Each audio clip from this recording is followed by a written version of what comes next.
welcome to Follow Everton. This is a Australian takeover where it's not a crazy time in the middle of the morning, like getting up early at like 1 a.m. or 2 a.m. for the Liverpool derby. It's only 7 p.m. here on the West Coast. And Adam, we're not going to go fully into Liverpool, but what were the positives you took from that game that you could see Everton utilising today? And we'll also caveat this with Adam is going to do a live reaction because he hasn't seen the starting lineup. Yeah, that's going to be interesting. I'm very intrigued of what Moyes is put out there. But yeah, to the Liverpool game, Chris, I think as a whole, if you were going to tell me that before that game that we were only going to lose 1-0, I'm not saying I'm happy with a 1-0 loss by all means, but Everton have had a very, very difficult season. We all know that, and we've really struggled. But we were unbeaten in 9 games prior to that game, and losing 1-0 to Liverpool, they're pretty much on a really crazy run. But their form leading into the Merseyside derby was not fantastic. Obviously losing to PSG and Newcastle. So yeah, losing 1-0 and only going 1-0 down to them, I actually thought was quite good, considering that they basically had the entire second half and run the second half. First off, I think we were very, very good on the counter, particularly. We didn't have a lot of possession, and we knew that was probably going to be the case, but we actually were quite good and damaging on that counter. You scored 1 goal.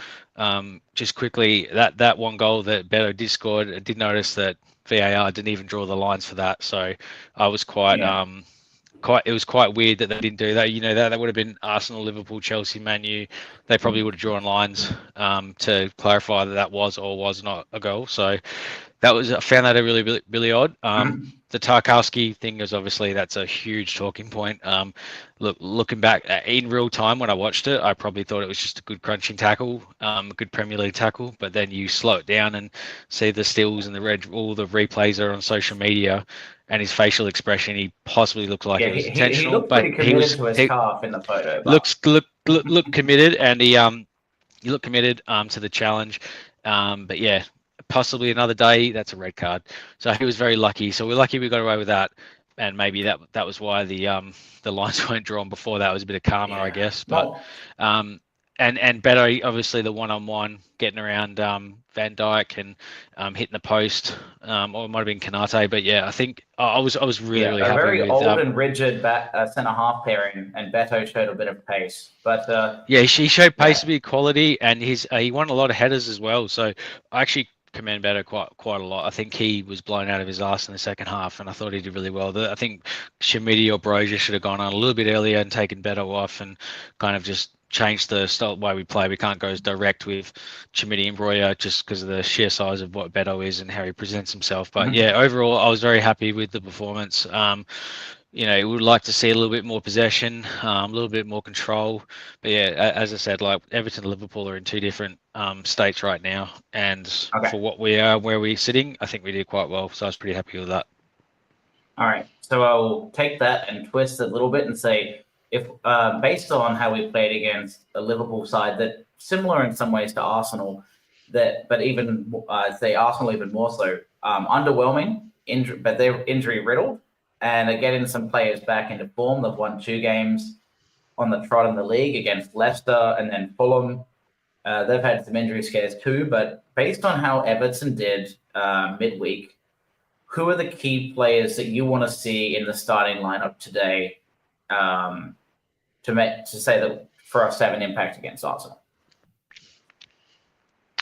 I think the back line, I don't think you'd touch that. You'd probably have, Braithwaite, Tarkowski as your centre pairs, Mikolenko.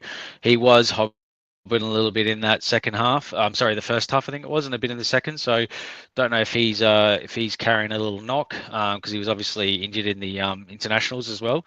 So we're not sure about that. Obviously, I would say Brian would be right back.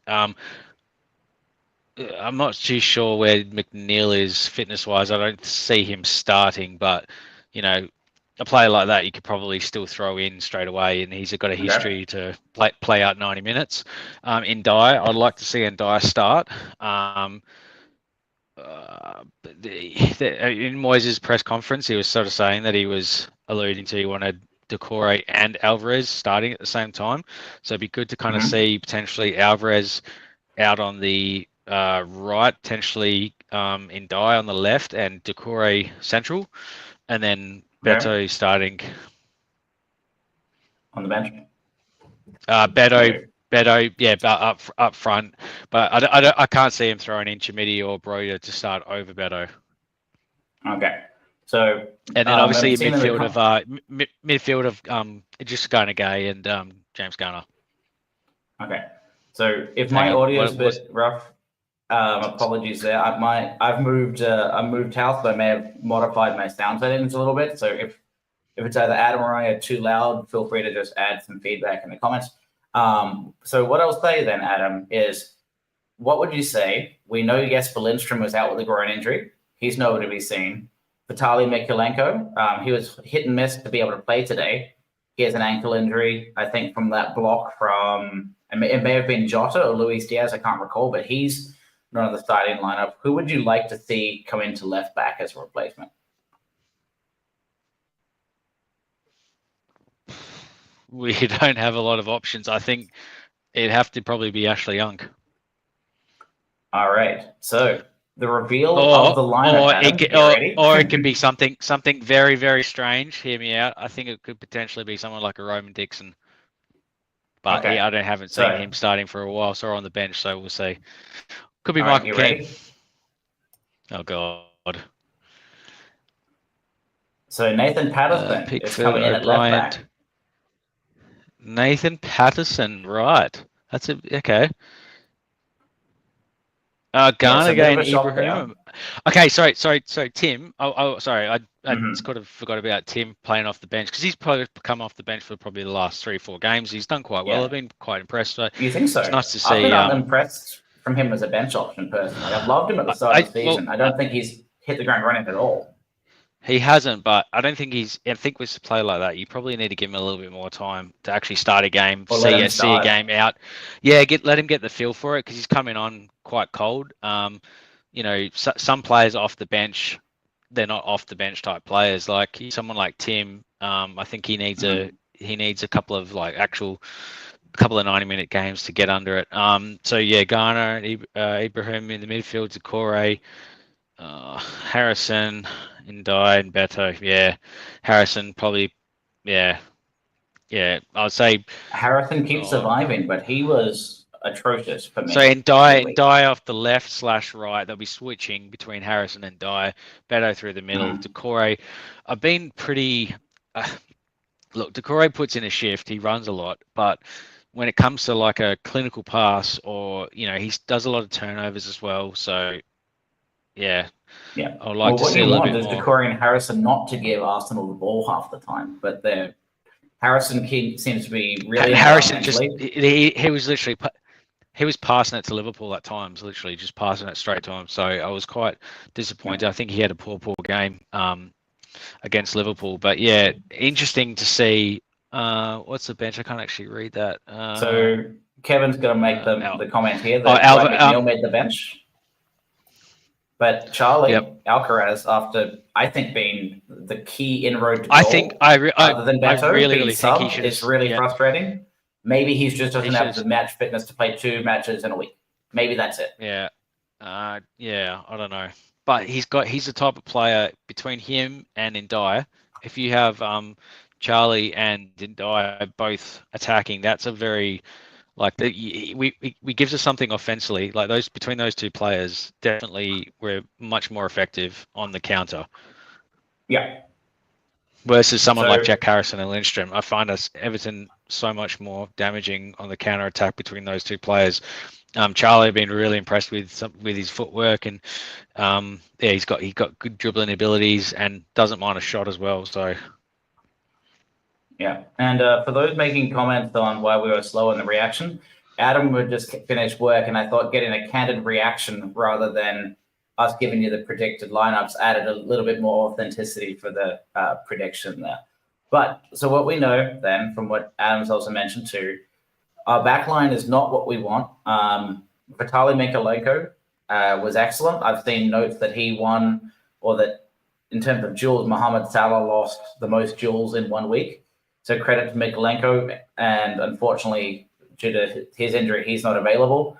James Garner has been underwhelming for a while, and Timur Igbuna, maybe it's an opportunity to see if he does better in that same role starting. And knowing Garner Gay is a workhorse and has done really good there, cool. Njai getting back to fitness, and we're seeing basically as a result, Alcaraz being subbed and Decore keeping his place. So on the flip side, Adam, what we were worried about was actually going to be what happens with Arsenal if, with knowing that Bukayo Saka has been involved, coming back into the picture, but fortunately, he's been rested, so he didn't Gabriel out as well. A huge impact. Gabriel's out for the season. Jurriën Timber is on the bench, but didn't make the starting lineup. Ben White came back in, and I think Kiwior, who's often playing as a left back type position, is going to be in the central role with Lewis Kelly. So they have quite a makeshift defense, but not terrible at all at the same time. Marino, who's been making a huge impact for them, sort of almost like a Kai Havertz through the midfield, coming in late or playing as a false nine. He's in there as well with Jorginho, the ball-holding midfielder, as well as Declan Rice, and then Ranieri, Sterling, and Trossard. So kind of an underwhelming attacking three for them. Not really a target man, with Odegaard, Saka, and Martinelli all on the bench.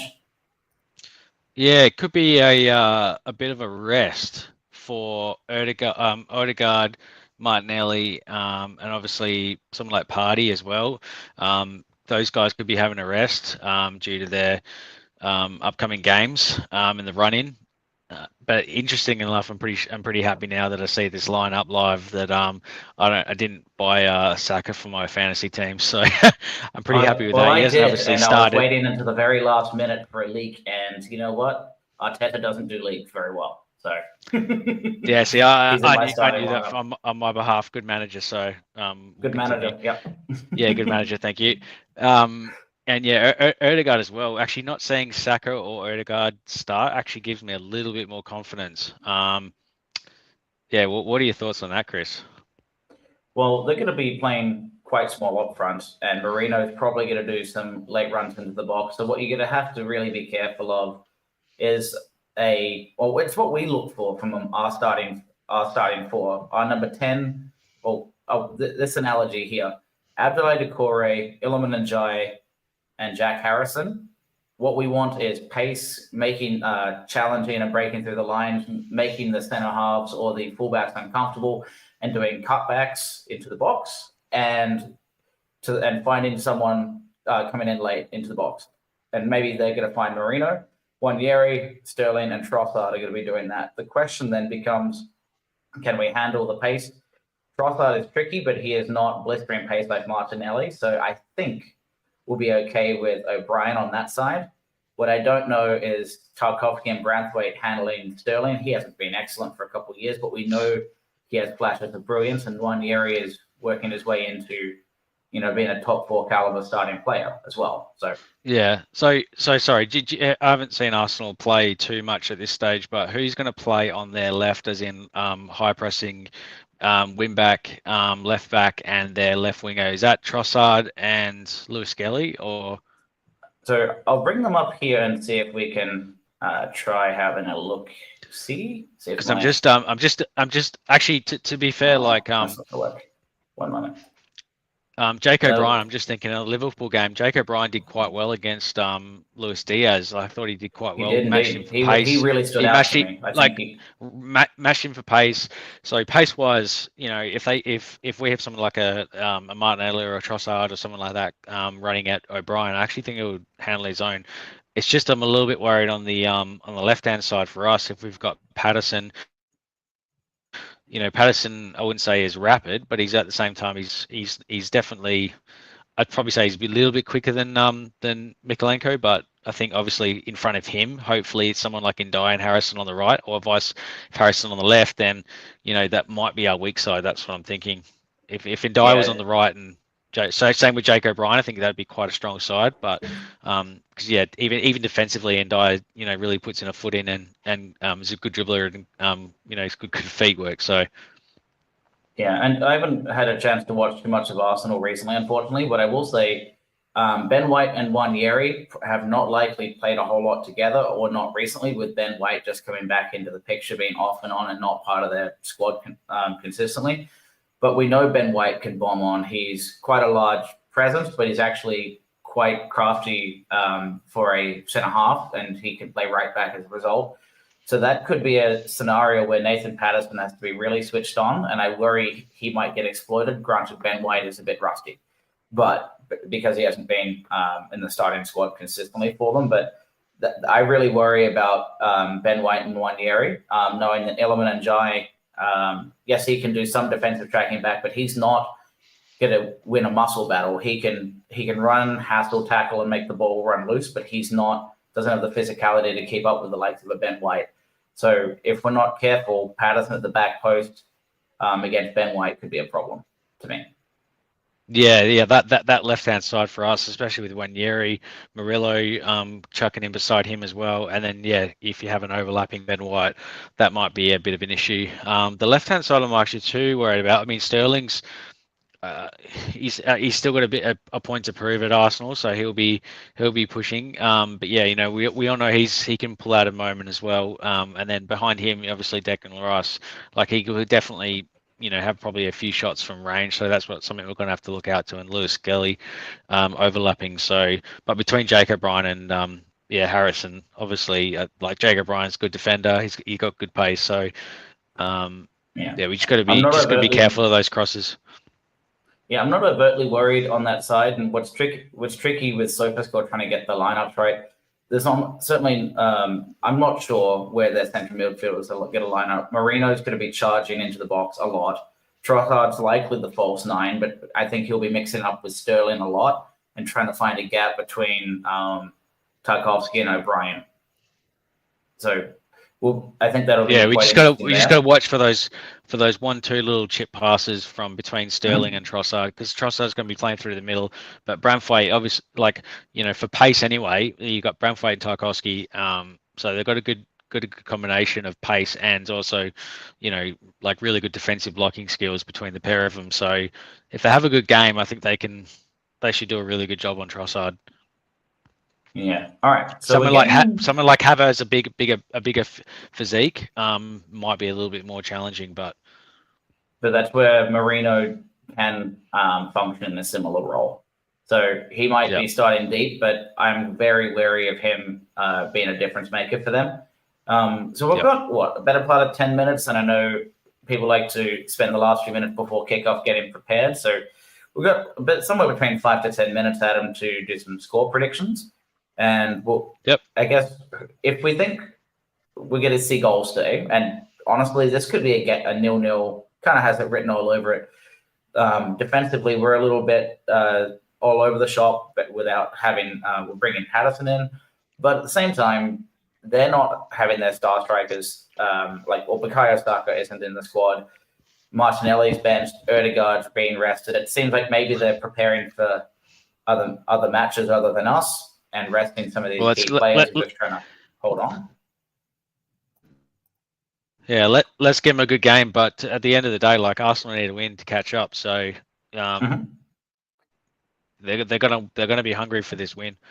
So every other player that's come into the team, Sterling, White, Jorginho, to a degree, those guys are going to be trying to have a point to prove. Yeah. So we're seeing Mark Foster, I think, my score prediction, I think.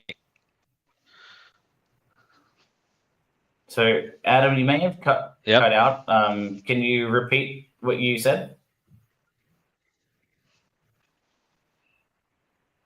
I think it's actually going to be 1-1. 1-1? Okay. And it might be the same topic. Yeah, 1. Thanks, John. 1. Yeah. I'm hoping for 1-1, but this is a kind of result that Everton have gotten something out of. Last season, they dominated us in the midfield and we felt very small, but maybe Moyes has a different strategy. I would love to see Eric Boonham carry it through the middle. And if we can do that, I think we can cause some damage. But I think 1-1 is the most likely result. But I could also see us being snuffed out and lose 1-0. So heart and head, but not too optimistically positive. Unlike, Tazul positively thinks 1-0. Flash the original is nothing but the optimum, and hopefully the optimum is 3 points, huh? And Peter Collins, Beto hat-trick. Would love to see it. That'd probably ruin Adam's FPL score after having Beto for weeks, but we'll see.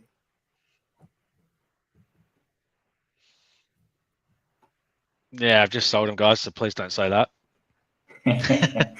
So the other thing that's been kind of interesting, Adam, is no yes for Lindstrom again. It sounds like it seems we're not hearing nothing until the very last moment, and we're having surprise omissions a couple of weeks in a row. Is there any concern on that, or is it just we're keeping things close to the chest and we're having some surprise drops like Mikolenko and Lindstrom now in two games straight? Nah. I heard something. He was had a bit of a groin issue or something. So, yeah, I think there was something to do with that. But yeah, it hasn't really been too much leaked or right. No, that was more announcements in that regard. Yeah, groin strain. Right. It was more saying that usually you have an idea that someone's out injured. Yeah. And then all of a sudden people are not. Don't think it's something to do with performances, but. Yeah, absolutely. And what I would love is he's actually still obviously came out publicly and. Sorry, I think Adam's cutting out. You came out publicly, Adam? So, I'll go with this. Sorry, I'm just having some cutouts. Lindstrom saying that he. I just love this quote because if we're looking for Tarky magic from a couple seasons ago, O'Brien has been that player for us on set plays and winning headers. So if we want a set play, maybe it's going to be the likes of Jake O'Brien for us.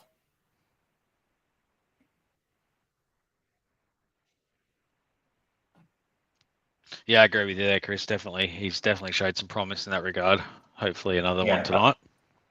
Yeah, I saw that message and I just had to, I started and had to show it because I've loved how he's been showing more, he's more comfortable on set plays and showing his dominance, a bit like what you wanted to see Amadou Onana do more consistently when he was with us as well, just being able to dominate aerially and really enjoying seeing Jake O'Brien come into the squad. And I think knowing that they don't have Gabriel and Timber, they might be a little less comfortable on set plays defending with Kiwi or coming into the center like that. So Saliba we know is excellent, but it's going to be a different subtleties when the defensive pairing is changed up. That can be all you need to come in and find gaps.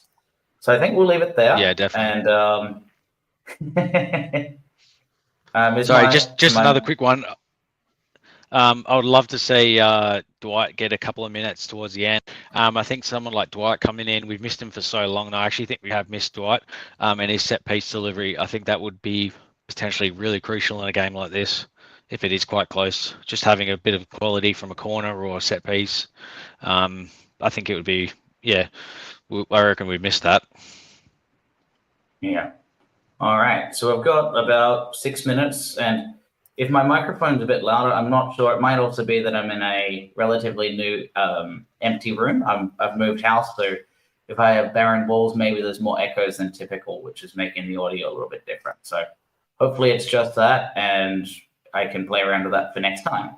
But we have a 6'7" monster at right back, and really excited. And yes, it's a 12:30 kickoff over there, which I believe means 6 minutes from now on anyone's watch. So I think we'll, for now, hope for a positive fixture here, up the toppies, and see you all on post-match.